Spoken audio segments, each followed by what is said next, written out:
If we're not at a Disney park, we're dreaming about being there, and a cup of Joffrey's Coffee Disney Blend helps. But what about when you're at a Disney park? The Joffrey's Disney Kiosk and Restaurant Locator will make sure you never miss out, whether it's a cool drink on a hot summer vacation or a great cup of coffee at a Disney signature restaurant. Joffrey's has you covered. Check it out at Joffreys.com. Please stand clear of the doors. Por favor, manténganse alejado de las puertas. Ladies and gentlemen, this is our final boarding call, and the doors will be closing soon.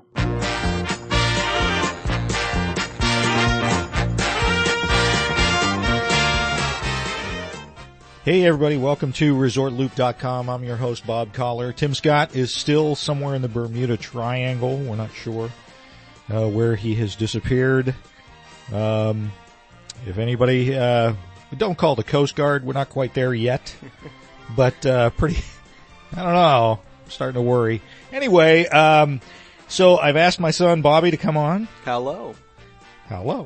And you guys usually know what that means when Bobby's on the show. We're going to do a movie review. Let's get into it. If you have not seen Captain Marvel, you might want to not listen to this show until after you have seen it. We are going to have some spoilers in this review. And this could be probably the end of me. Because I've got to be honest, it was not a great movie. I did not think it was a great movie. I did not. The more and more I think about it, the less and less I like it. Right. So of course, Captain Marvel. Let's read what it says that Captain Marvel's all about. Carol Danvers becomes one of the universe's most powerful heroes when Earth is caught in the middle of a galactic war between two alien races. And of course, those two alien races are who, Bobby? The Skrull and the Kree, which we never really know why they're fighting, or why one thinks the other's evil and vice versa. So apparently it's too ancient for them to write it into the movie, well, but you know, we'll roll with it. Apparently the Skrull want to take over everything. Or is it the Krill that want to take over everything? Kree, I'm sorry. Krill is a plankton, I think. Right. Kree. I get these all messed up. I'm not sure who wants to take over what. Okay, well, from what little I know of the vast Marvel comic book universe, which has been flipped over on its head 50 times over, the Skrull are traditionally the bad guys. And what they do is they infiltrate planets from the inside, make themselves look like the inhabitants of that planet. They're shapeshifters. Yeah, they're shapeshifters. They make themselves look like the inhabitants of that planet, and then they take over the planet from the inside out. Kind of playing on the Stan Lee, when he wrote them in, was playing on the whole, like, the aliens are among us fad of, like, the 1960s and 70s and stuff. Right. But in the film, they're actually the good guys, and they're not at first. Not at first. Well, not at first. At first, you think they're the bad guys. So let's. All right. So you got Jude Law and Brie Larson. Phenomenal actors, both. Brie Larson plays Carol Danvers, who will eventually become Captain Marvel, and you've got Jude Law, who plays Jan Rogue. Jan Rogue. Alien names are hard to pronounce. Jan. We'll call him Jan. Jude Jan Law. And they're actually, doesn't it start out with Brie? Carol Danvers is being questioned by the Skrull? No, this is the problem with the film is I don't know how it starts. Right. It's very confusing. It starts with a dream sequence. Right. Where like a whole bunch of stuff is going on. And then she wakes up, and then she trains with, and then it's established she lives on this alien homeworld. She's part of the Kree. She's a which Kree. are like a warrior race, similar to Asgardians, but more like, more like humans. Right. Right. They aren't as like mighty, I guess. Okay, so she's working out with Jude Law. Yeah, they're training. And they're training for, just some sort of, kind of a martial arts kind of thing. Yeah. They're hand-to-hand combat, and she's got this power. She's got this crazy power in her hands, right? That I remembered the clip from Thor Ragnarok where he's got sparkles. He's got sparkles. So, and this is the problem I think I have, and a lot of people have with the film, is it's very confusing. It takes so long to establish anything, and it doesn't take long to establish it, but you're getting a lot of background information. Well, the thing is, it feels like, and I hate to say this, but it feels like a DC film. It feels like a studio, took a butcher knife to it, which I know that Marvel didn't do. Right. From what little I've read of the news surrounding the film, I don't think Marvel was very, picky about the editing of it. But it feels like somebody took a butcher knife to the film, and like there's all of these different scenes that are all jumbled up, and then by the end, there's supposed to be an aha moment where you're like, oh, well, all of this makes sense. Right. But it really doesn't, and I don't know why. It feels so, there's no continuity to it. There's no continuity. It's very flat. They don't delve deep enough into the character of Carol Danvers. Exactly, and that's one of the biggest what's problems. Going on, because they're doing all these flashbacks. And you're supposed to fill in the blanks, apparently, of all these flashbacks. She falls down as a little girl, gets back up, and, she wrecks the go-kart, is told by, who knows, her father, the racetrack person, we don't know. I think they're alluding to that being her father, that guy. You can't, I told you not to race, girls aren't allowed to race, and forget about the whole. Well, I don't think he even said that. I think he said you weren't supposed to drive so fast. Something. I don't think he ever says along the lines of girls aren't supposed to race. I'm pretty sure he says something along the lines of, you shouldn't have gone that fast. Yeah. It was a weird movie. It's very confusing, and I was disappointed in the fact. And again, look, here's where I stand.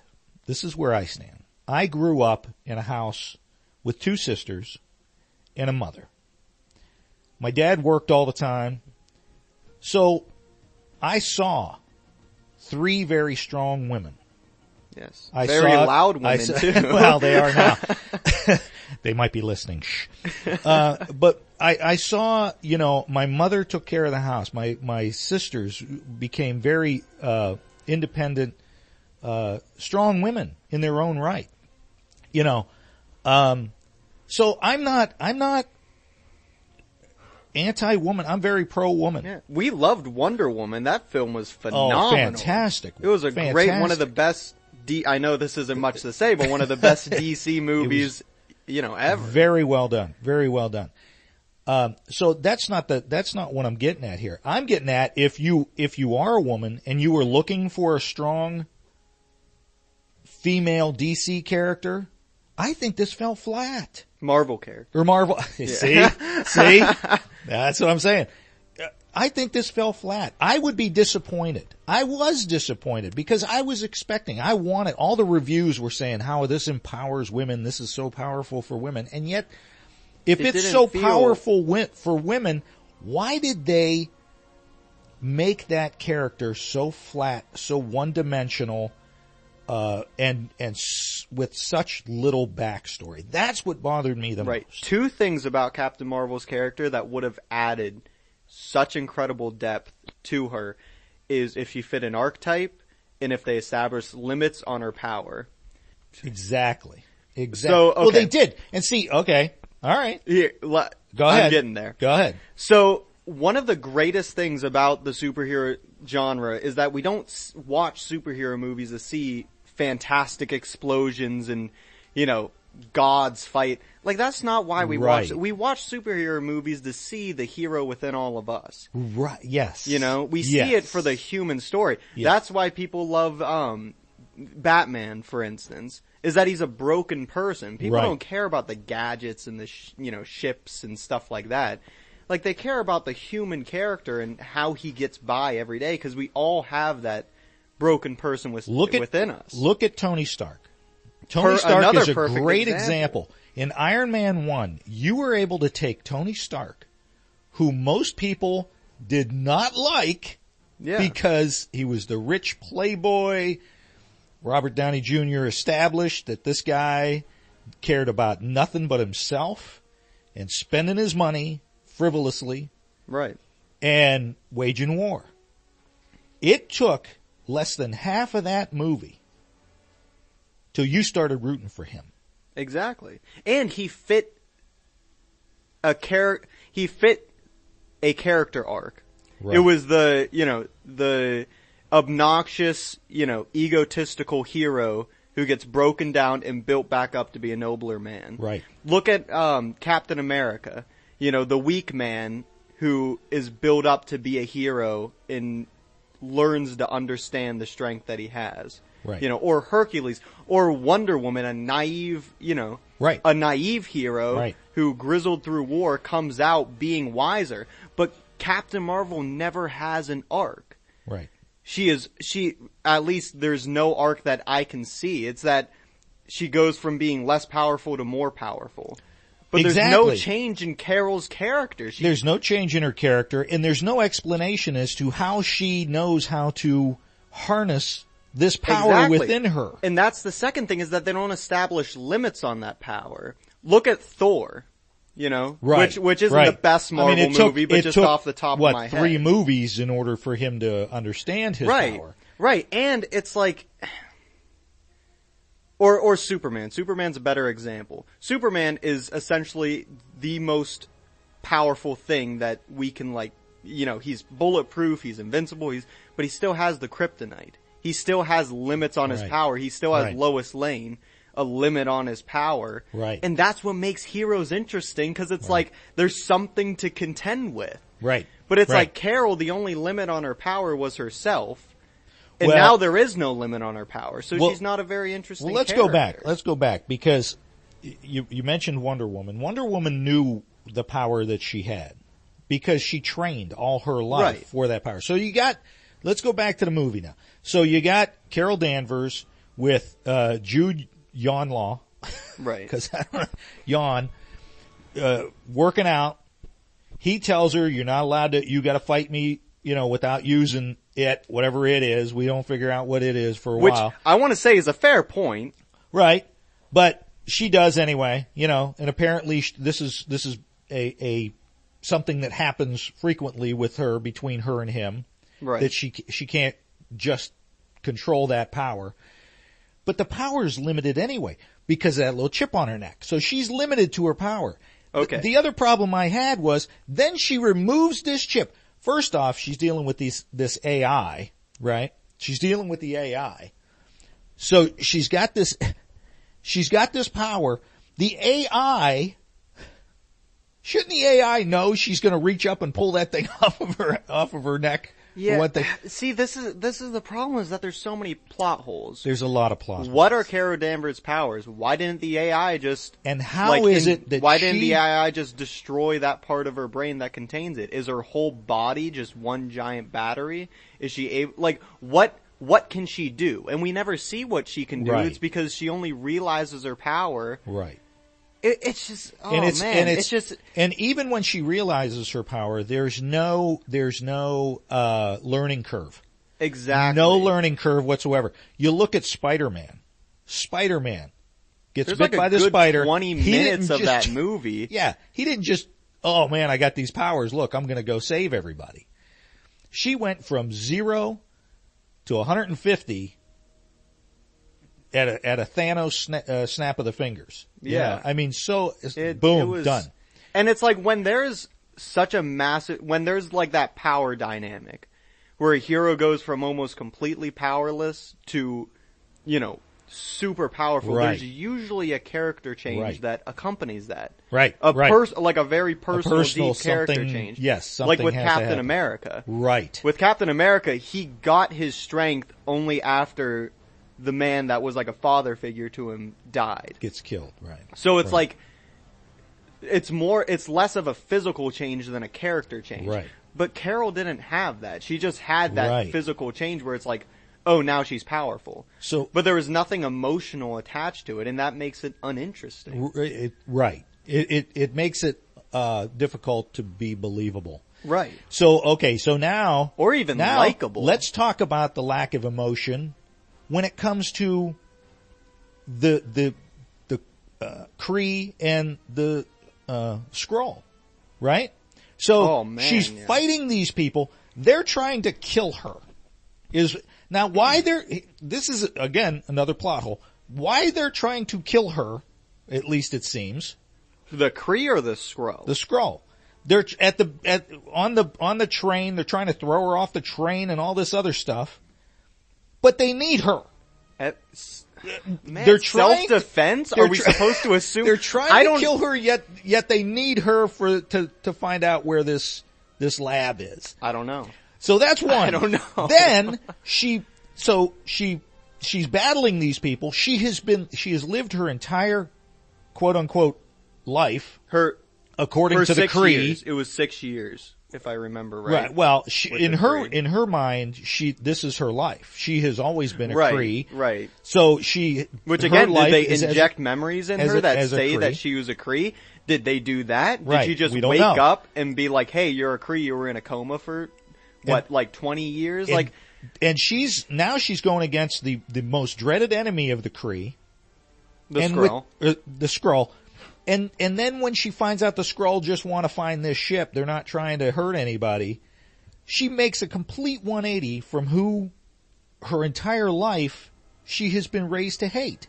Well, it's because she remembered that Jude Law was the one who killed her captain. Right. But then it's like, However- why wouldn't she just hate Jude Law? But why then, would she okay, hate the entire all right. race? Now you flip that over. She's up in space against the Kree. She got all these powers that she knows how to Against control. Ronan. Against Ronan. Why You don't go after Ronan? Well, you need Ronan for Guardians of the Galaxy, so you can't go after Ronan. And But she Ronan doesn't- wasn't even like a bad guy in this movie. He Right. was just like a soldier. He's like, he was I just don't following marching orders. He's like, I don't even know what's going on here. Yeah, Kinda he's like, oh, we gotta bomb Earth. I guess we'll bomb Earth. All right. Like, Yeah, he take him out. he wasn't a villain, which I mean, I He guess wasn't could a strong be villain. interesting. He wasn't the strong villain he was in the first. Yeah, I mean, I guess it Or could in be Guardians. interesting, but nonetheless, it was just weird that they like shoehorned him in. Right. I don't know. Right. So now she's gonna go, she's sided with the people that she has been lived her whole life in her AI mind anyway. The Skrull, to who hate. are supposed to be the bad guys in the comics, but we'll overlook And her that. family, her people are up in space attacking Earth because, and I get it now, she realizes, okay, I'm human, but she has no compassion for the other she's people like on the ship. flying. She's like, laughing while she's blowing okay. up the ship. She's like, she doesn't stop and say, hey, are you guys with Jude Law over here? And Ronan? yeah, or try to say like, or you- hey, the Kree or the Skrull aren't our enemies. You don't have to bomb the. And then Ronan can be like, it doesn't matter. They're still disgusting to me. Then that establishes Ronan as a traditionalist Kree, like of he the is in bad- Guardians, right. and make him a bad guy. Right. And then she's like, well, I got to do what I got to do, and then kill the Kree. That Right. would have been so much more interesting. That would have been much more interesting. Much more interesting. So, I mean, and again, we're not hating on it because we're not hating on it. I mean, it's an okay movie. Yeah. But it's just an okay movie. But we didn't talk about Nick Fury and their dynamic. That's where it became a bad movie. Well, see, okay. And I'm just going to say this. I'm going to say this because I was talking to a guy I work with who is not a fan of this movie either. I'm going to tell you right now. If that cat has anything to do with Endgame, I'm going to lose my mind. Oh, me too. Because you watch, obviously this cat can swallow things, If that cat swallows the gauntlet, I'm going to lose my mind. I highly doubt that's good. Lose my mind. Okay, I really hope that's not. Russo brothers, please, for the love of Stan Lee, do not do that. But here's the thing about the whole Nick Fury thing, is that after Captain Marvel, the next day, I watched Captain America Civil War. Or not Civil War, Winter Soldier. Right, yeah, we did. One of my favorite, probably my favorite Marvel Cinematic Universe movie right. of all time. And I'm watching him throughout this movie, the grizzled, BA that Nick Fury is. And there's the scene where Hydra's taken over, Captain America's putting the microchips on the 3 helicarriers, and it almost looks like they're gonna win because, they can't shut down. It's something along those lines. Right. And Nick Fury walks in.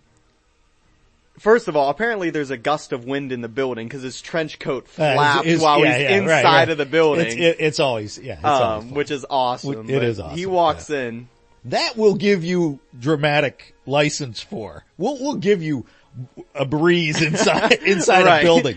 We'll give you that. We'll suspend our disbelief because Nick Fury is such a BA that the wind is wherever he wants wherever he wants it to be. Yeah, but these other plot holes in Captain Marvel, not so much. Go ahead. Okay, so he walks in, and the head Hydra guy, Robert Redford, is like, Nick, I blocked you from all the security clearance. How can you hope to shut this thing down?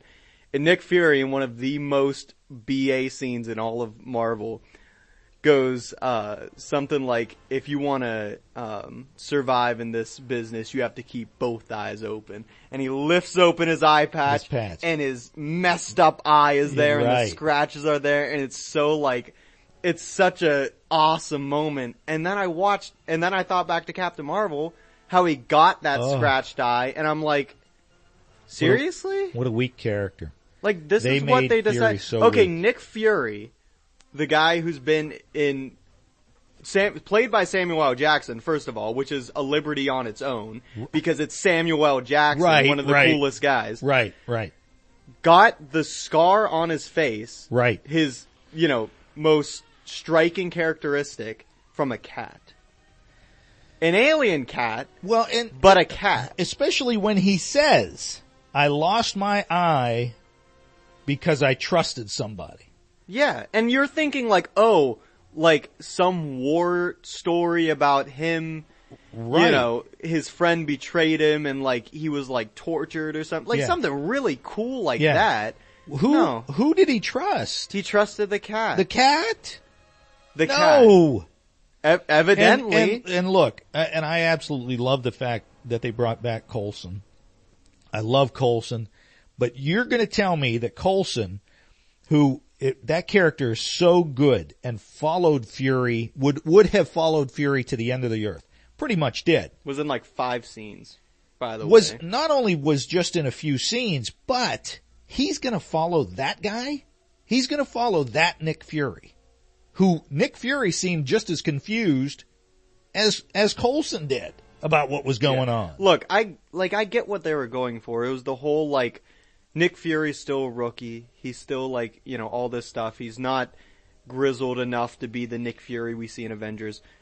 But think of this. This takes place in the 90s, right? Right. Or is it the 80s? It's the 90s. It takes place in the 90s. Yes. So he first starts appearing in the Avengers in Iron Man, which came out in 2005? 2004? Somewhere around there. Let's say the early 2000s. So within a 10-year span, Nick Fury went from this naive mall cop, essentially, to this grizzled, trench coat wearing, eye patch wearing. 2008. 2008. So 10, 15 years. So 18 maybe. years. Yeah. If Captain Marvel's taking place in 1990, then it's 18 years. Less than 20 years, yeah. So in less than 20 years, Nick Fury goes from rent-a-cop to the trench coat wearing head of S.H.I.E.L.D., who built a helicarrier, who was planning for an alien invasion, a hostile alien invasion, not the Skrull, but something worse than the Skrull. Right. And you're telling me that's the same guy? That's and not the that's same. how Wasn't the much same guy. change happened? Wasn't the same The guy who was scratched by a cat for his scar? Like, I can suspend my disbelief for most stuff, but like when I think of Nick Fury, I think of like one of the coolest guys ever. Right. You know? Right. Like Indiana Jones level, like mystery and like strength and, you know, craziness. And he got scratched by a cat. Yeah. That was poorly done. And again, we're not bashing the movie because of anything other than, in my opinion, and this is just our opinion. It was bad writing. The acting was subpar, I thought. There certainly wasn't enough emotion or depth in any of the characters, really. Right. Any of the characters. There was not that much depth. And it was so confusing. If you're going to do, and here's the thing, it felt rushed. The whole thing just felt like we got to get this thing out because in 2 months we're going to have, 2 months after that we're going to have Endgame, and she's going to play a pivotal role in Endgame. And you know that if we're going to have that same flat, bad writing character with no depth, no dimension, just show up and save the day, it's going to be a disappointment. Right. And I read after I watched the movie, I read some of the reviews and everybody's like, watch out, Thanos. Watch out because Captain Marvel is going to destroy you. And based on what we see in Captain Marvel, like, yeah, she's really powerful, but then that doesn't make Endgame interesting. It makes it boring. Right. Because if it's an easy fight against Thanos, then you don't have a movie. Thanos is supposed to be the unbeatable enemy. Right. He's supposed to be the guy who wiped out half of the universe and made the Avengers lose for the first time. Yep.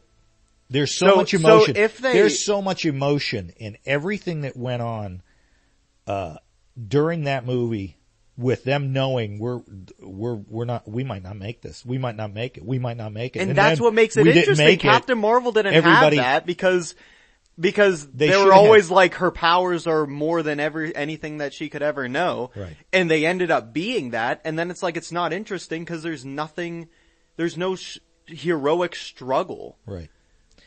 And then wrapping it all up, one of my biggest disappointments was the end credit scenes. The end credit scenes were just blonde. I forget. I remember one of them. So they're Captain America and oh yeah, okay, yeah. Now I remember the best part of the movie, seeing Captain America. Yeah. I'm a huge Captain America Black Widow, fan, but still. And the Captain Marvel communicator shuts off. And they're like, oh, it's shut off. We'll power it back up. Get that thing back up and running. And then they turn around and she's standing there. And all she says is, where's Fury? And that's it. It was even that just seemed flat. That seemed it just weird. seemed flat. Because wouldn't they want to make Captain Marvel's reveal in Endgame this huge spectacle? I don't know. So why did they show it in an end credit scene that not everybody's going to see? Right. And then the cat at the very, very end throwing up the Tesseract was like that's how they got it's really? like there's so much hype. The beauty with Marvel when they established the Avengers and Iron Man is that they like threw you in cold water instantly. It's like, right. How did they get the Tesseract? Right. How did Nick Fury get his eye scratched out? Building stories for those things aren't always the best idea because it's like, it's the mystery of it that makes it so exciting. When you spoon feed them like, oh, this is how Nick Fury got his car. This is how we ended up with the Tesseract. It's like, okay, well, I imagined it a lot cooler than that. Right, and now right. you ruined that. Right. It's right. like, oh, man. Right. You don't have to reveal everything. Not everything has to be revealed. And it's just the cat. Oh my god. The cat really annoyed me. That was the cat was completely played unnecessary. phenomenally. That actor is incredible. but geez, oh man, the cat was like such a focal point. Nobody too. look. Weird. They at least explain the cat. They never explained the cat. Was that the Was that like Carol's was cat? that Dr. Lawson's cat? Was that her? I think so. Her cat? Nobody explains who this cat is or how this cat is on this top secret military base. Yeah. He just shows up. You see him. And then I'm thinking, okay, something's up with this I'm cat. pretty sure Cat? Could the cat be a Skrull? Because the cat's, he's always like peeking around a corner. And then the Skrull are like, oh no, that's not a cat. I'm pretty sure it was the doctor's cat. Cause it was on the lab. They never and there was probably again, like one line of dialogue that was like, whose cat is this? Oh, it's the doctor's cat. And then they moved on. I don't remember that. But then it was like it was like the main plot device in like the third act. It's like everything revolved around the stupid cat. Yeah. And the Skrull, I can't get over that the Skrull were the good guys. Right. So now the Skrull are out for villains. Well, forever. yeah, right. You had with cause they're, the Captain Marvel franchise is going to be going for somebody, I believe she has a 5 or 6 picture deal. I hope it's a lot better than this one. And, like you said, who's going to be your villains? The Skrull were perfect villains. There was like a 20 issue like series based on like the Skrull taking over the forms of Avengers. Right. And like none of the Avengers knew who was who, and it was really, really suspenseful, and I think it was one of the best selling comic lines in Marvel history. And now they forfeited that. And plus with Endgame, with whatever happens where like Spider-Man, we know Spider-Man's coming back. So whatever happens with that, the Skrull would be the perfect plot device where it's like, oh, we didn't like this character in like Thor. Absolutely. Like Lady Sif wasn't as developed in Thor. Oh, well, Lady Sif turned out to be a Skrull. And then it's like, it's the perfect like get out of jail free card for Marvel, and they threw that away. Right. By making the Skrulls the good guys.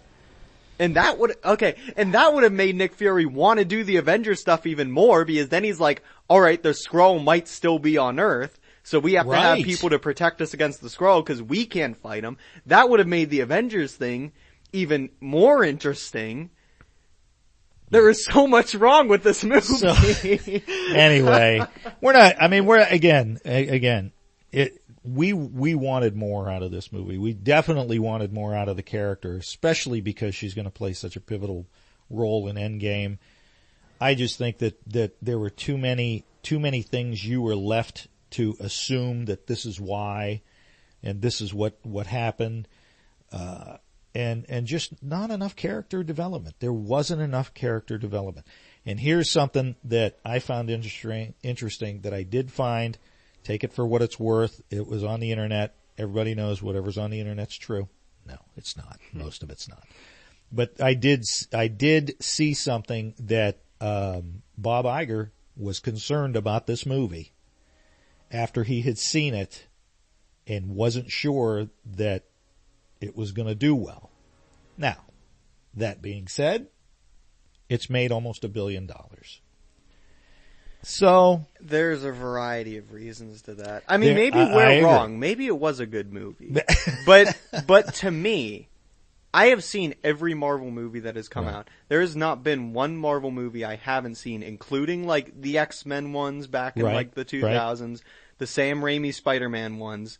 So I'd like to think I know a pretty good amount about Marvel stuff, especially about the MCU. Right. And like comparing Captain Marvel with the other stuff that they did on a cinematic level, on a story level, on like the character development, on the plot, like all of the essential things you need for a film, it just fell short with everything. Yeah. Besides maybe the special effects, but even those, it was like, they were kind of cool. Yeah, but they weren't the best that we've seen. It's not the worst movie I've ever seen in my life. That's for sure. No. It isn't that.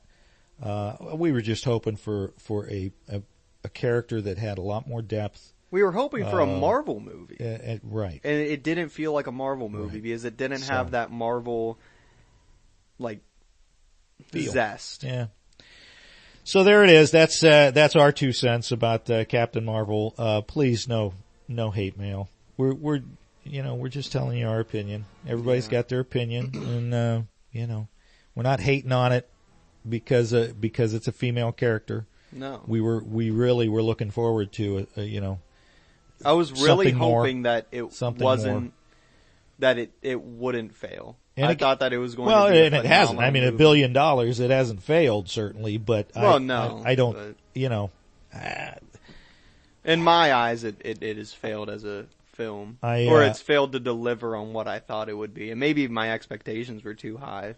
But I mean, it's the expectations that Marvel created by releasing something like Infinity War and Captain America: The Winter Soldier, and they didn't deliver with this one.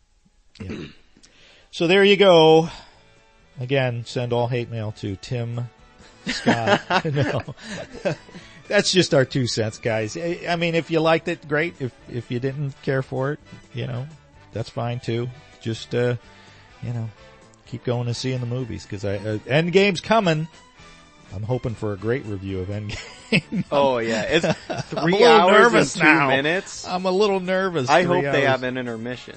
I really hope they have an intermission. I'm not going to be able to not go to the bathroom for 3 hours.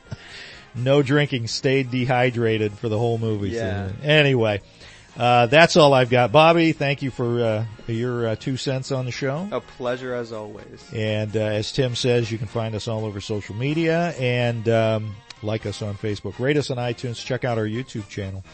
And you have been listening to The Gateway to the Magic. I think that's what Tim says. If we can find him in the Bermuda Triangle. Until then, see you, everybody.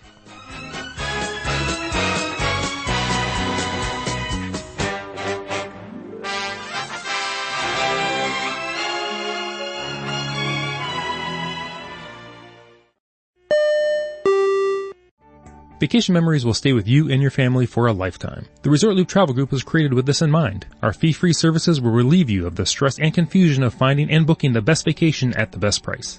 After booking, we will continue to monitor for ways to save you even more on your vacation. We will check for any upcoming packages and discounts to save you as many vacation dollars as possible. Resort Loop Travel Group, gateway to your magical vacation memories. Get a quote, or for more information, visit ResortLoop.com.